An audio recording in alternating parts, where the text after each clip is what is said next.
transmissions detected. Kill them all.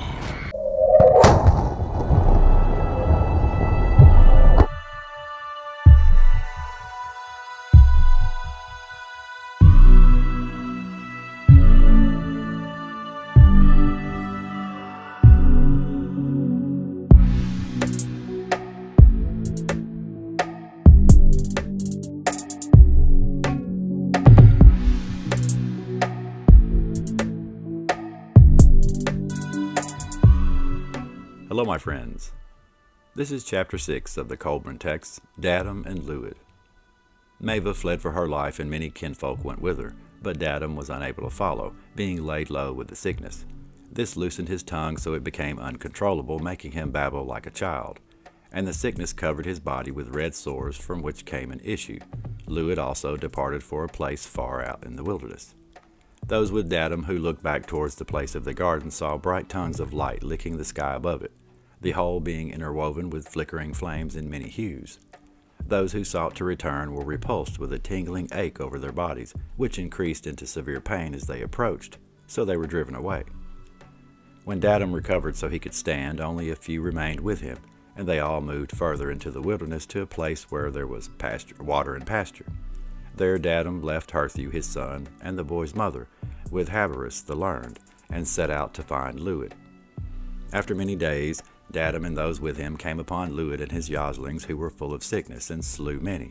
But Lewid was not slain, though mortally wounded, and he lay against a great rock. When Dadam came near, Lewid raised an arm heavily and said, "Hail to the victor and benefactor who has come to terminate our wretchedness." While Dadam stood sternly contemplating him, Lewid said, "To kill me now is your prerogative, for even we lesser being who are far removed from God-men have the law of husbandly pride. What I did has been done before and will be done again, but I erred by crossing an unknown barrier which could not be discerned, for we within ourselves are no more contagious to each other than are your people. If then I must die, let it be for my part in spawning the cankerworms of disease which have stricken both our peoples." Back in the dreaming time, when the great gods strove among themselves for dominion of the sky spaces and the wide expanse of earth was rent apart by unearthly wildfire, Bametha was cut apart by the bright arrows of Shemus.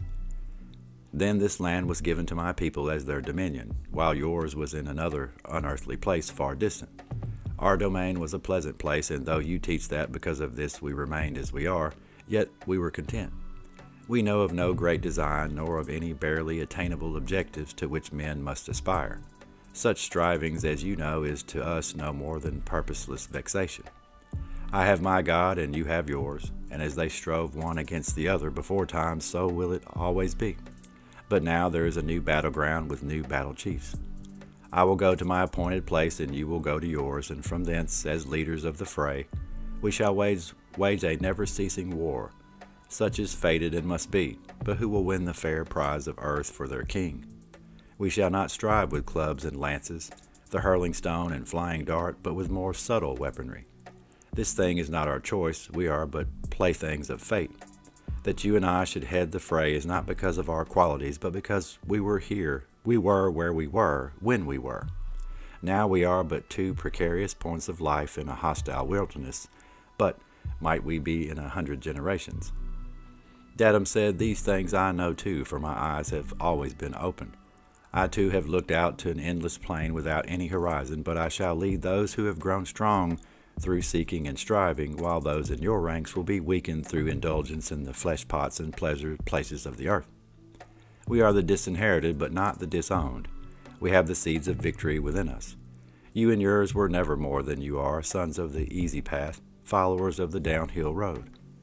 Then when these things had been spoken, Lewid died, and Dadam and those with him burnt his body. Dadam and those with him wandered into the wasteland for many days, then turned southwards toward the mountain.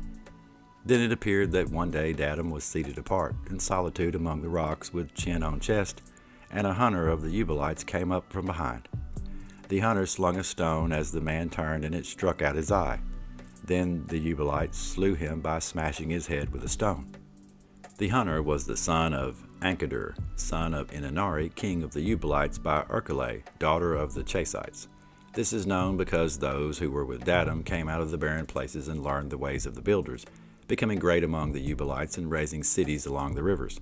Among them was Enkelgal, who built Carador, which stands between the two great rivers, and Netar and Balat Shermam, who taught men the ways of writing, setting the letters upon a pillar in Herrick.